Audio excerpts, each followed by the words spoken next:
Have you ever noticed how, like, your entire thought process seems to change just depending on the room you're in? Oh, absolutely. Yeah. I mean, you sit in this cramped, fluorescent lit basement office somewhere, and your ideas just feel small, Right. like rigid or almost defensive. Yeah, you get totally boxed in. Exactly. But then you hike up a massive hill, you look out over a valley, and suddenly your brain feels expansive. All your problems seem solvable. Totally, entirely solvable. Okay, let's unpack this, because today, our mission for this deep dive is to explore a 2014 essay by a writer named Wisfigen. Right. It's called The Influence of Space on Physiology and Character. Yeah, and we're trying to figure out if that temporary feeling of, a room changing your mood is actually the secret to human existence. Which is a massive leap, right? It's huge. The author proposes this radical premise for us to explore. Basically that our physical and ideological environments don't just influence our mood for an afternoon, but they are the ultimate architects dictating our physical health. In our lifespans. Right. Our lifespans, and even the fundamental purity of our souls. It is an incredibly ambitious text. I mean, what Suifeng does here is weave together tangible botanical observations, highly personal travel anecdotes from across China, and, well, some incredibly broad philosophical concepts. Very broad. Yeah. So as we go through this deep dive, we are going to look closely at the architecture of his argument. Right. We want to understand exactly how he connects physical geography to metaphysical destiny. Exactly, which means we'll be exploring his unique worldview without necessarily endorsing the specific spiritual frameworks he presents. Right. We're just laying out what he wrote. And where this architectural blueprint starts is, surprisingly, with botany. Right, with plants. Yeah, specifically plants trying to survive at extreme altitudes. So the author references his time working in the Kilian Mountains. Which are way up there. Yeah, up at an altitude of nearly 4,000 meters. That is roughly 13,000 feet. It is a harsh, freezing, totally unforgiving environment. And he observed that plants up there, they complete their entire life cycle in just one single month. Germination, growth, flowering, fruiting, and maturity. All in 30 days. 1 month. And what's fascinating here is the underlying mechanism he extracts from this observation. Right. The biological imperative of the plant hasn't changed, Its cellular drive is still to reproduce. Right, it still wants to be a plant. Exactly. But the environment actively forces it to compress its entire existence into a tiny, fleeting window of survivability. Wow. The environment isn't just an obstacle here, it is the ultimate regulator of biological time. So the harsher the living conditions, the shorter the growth period. You got it. It's kind of like a laptop recognizing it only has 2% battery left. Oh, that's a good way to put it. Right. The operating system forcefully shuts down all the background apps, dims the screen, and just goes into absolute overdrive to save the crucial files before the whole system goes black. Yeah, the plant is operating on emergency battery mode. Because the mountain environment simply won't allow for a leisurely bloom. It's a resource management response dictated entirely by external pressure. But here is where Xufeng makes his first massive conceptual leap. Okay, lay it on me. He argues that if the environment dictates the lifespan of a plant through these sheer physical pressures, then it absolutely dictates the lifespan of a human. Wait. Yeah. He extrapolates this localized botanical reality to explain the entirety of human mortality. Wait, I'm stuck here. I mean, it's one thing to say a plant genetically adapts to a short summer over millions of years. Yeah. Right. But it's an entirely different universe to say that the Earth itself artificially caps human life at 100 years because of, well, space. Right. How does he justify that leap? From a flower on a mountain to a grand unified theory of cosmic lifespans. Well, he justifies it by introducing the concept of higher dimensions, or what he calls different spaces, that possess entirely different environmental conditions. See, we tend to view a 100-year lifespan as a biological absolute, right? Like it's baked into our cellular DNA. Right, just human limits. But Seifeng argues that our DNA is merely responding to the specific density, the gravity, and the energetic makeup of Earth. Oh, wow. Yeah, so change the cosmic environment and you completely change the biological limits of the organism. So he drops these incredible sweeping concepts in the text. Like he says in what he calls the 1,000-year world, humans live for 1,000 years. Which is exactly what it sounds like. Yeah. In the 10,000-year world, it's 35,000 years. Right. And then there's a place he refers to as the Elysium Celestial Islands continent, where lifespan is practically unlimited. Right. And if we connect this to the bigger picture of his philosophy, he is trying to decenter humanity's view of itself. Okay, how sad. He wants the reader to understand that our reality is just one point on a much larger spectrum of existence. By asserting that higher dimensions have less harsh environments and therefore exponentially longer lifespans, he sets up the ultimate goal of his philosophy, to graduate from this harsh Earth environment into a better one. But, I mean, what happens if you try to hack the system right here on Earth? What do you mean? Well, if Earth caps us at 100 years, do different zip codes on Earth give us different physical buffs and debuffs? Oh, I see. Like if environments dictate these massive cosmic lifespans, what do they do to our everyday bodies on a random Tuesday? Well, that is the exact logical progression the author follows. Really? Yeah. He moves from the macro to the micro. He details his own highly personal experiments living in drastically different regions of China. Oh, right, the travel logs. Exactly. He basically uses his own body as a tuning fork to measure the resonance of different local environments. Yeah, he starts charting his physical ailments and his personality changes based purely on his location. Right, so he begins in Yunnan. And while he's living Yep. there, he documents experiencing chronic headaches. Yeah, severe leg pains and a noticeable decrease in his appetite. Okay, so then he relocates. He moves to regions called Kartal and Jizar. And the environment here is a complete inversion of Yunnan. How so? It's characterized by dry wind, lots of sand, and a markedly different quality of water. Okay, and the results? The results he reports are immediate. The headaches disappear entirely. Wow. The leg pain is completely cured without any medical treatment. His appetite skyrockets and his sleep improves dramatically. But he notices some other changes too, right? He does. Like his skin becomes rougher, which makes physical sense given the dry wind and sand. All right. But he also notes that his personality became stronger.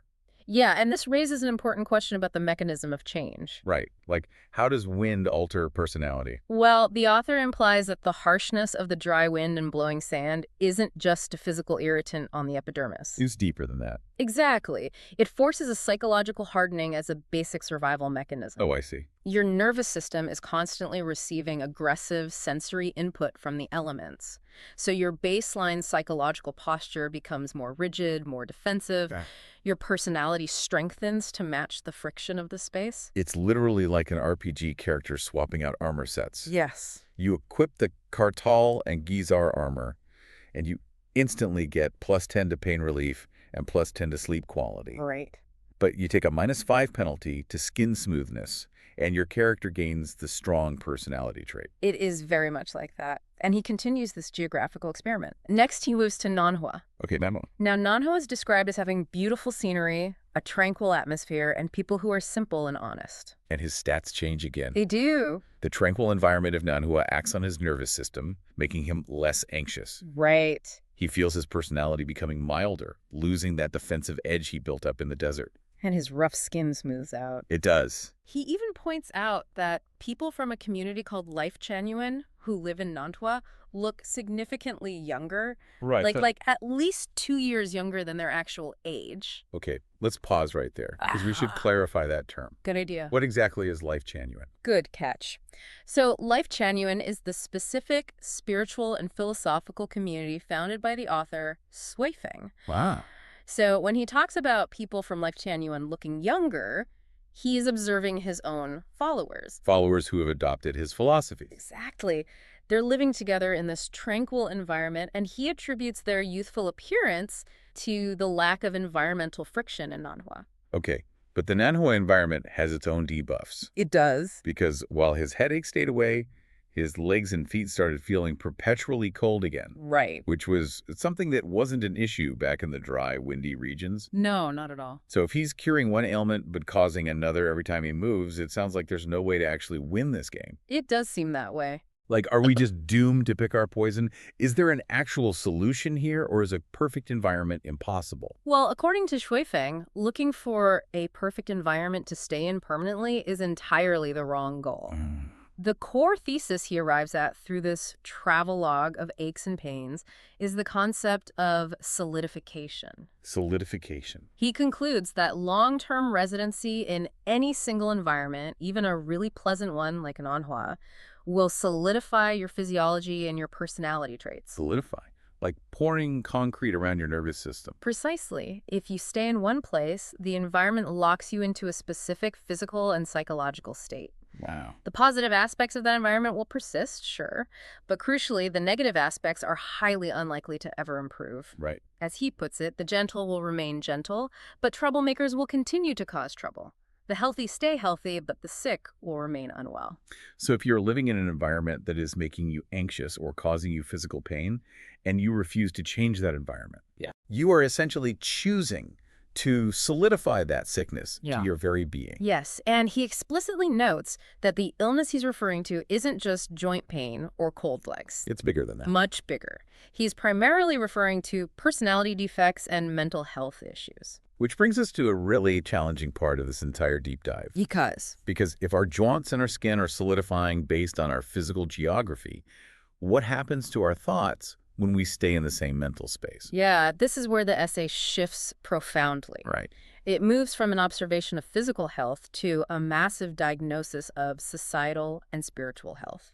Okay. Sufeng argues that true holistic health, which he defines as the integration of physical, mental, psychological, and spiritual well-being, requires us to continually broaden our living experiences. He uses this really powerful analogy to explain it. Which one? He says a lack of diverse experiences is like someone who has only ever seen one single season in their entire life, assuming the whole world is exactly the same. Right. Or, going back to our starting point, it's like Earthlings, assuming that 100 years is the absolute maximum possible lifespan for any organism anywhere in the universe. It's a catastrophic failure of imagination. Born entirely from a lack of environmental diversity. And if we look at the underlying mechanics of what happens when you lack that diversity, the author introduces the concept of entropy. Entropy.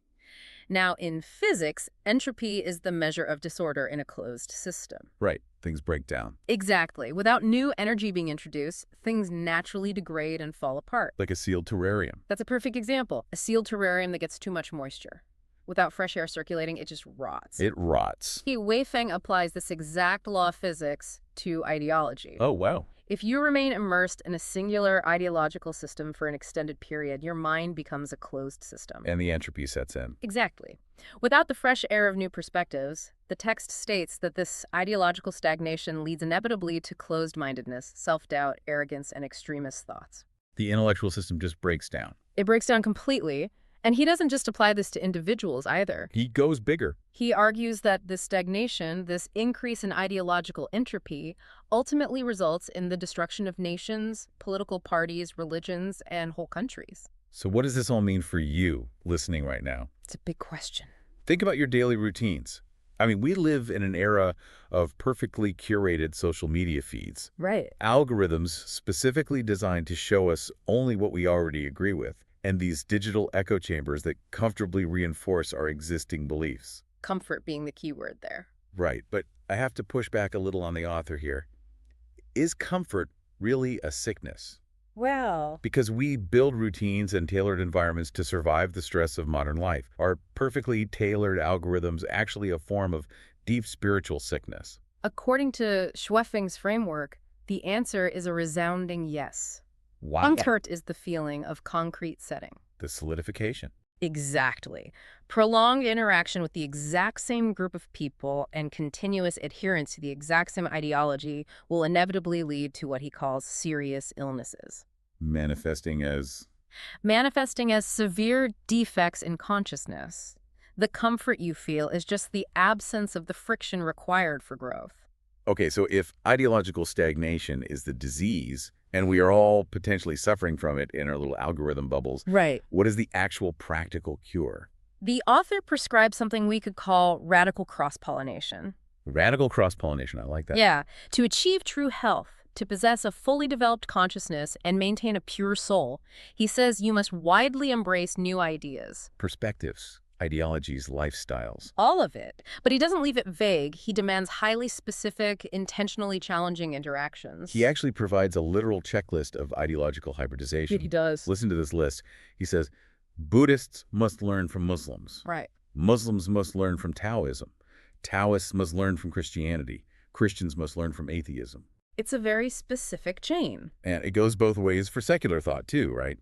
Scientists must study religion, and religious believers must study science. What's fascinating here is the absolute intentionality of crossing these specific boundaries. Yeah. He is taking systems of thought that have historically been at odds, or at least highly distinct in their mechanics, and demanding that they hybridize. Right. He writes, hybridization yields advantages, while a singular path tends towards decline. Here's where it gets really interesting, because he isn't telling people to abandon their core beliefs. No, not at all. He isn't saying a Buddhist needs to stop being a Buddhist.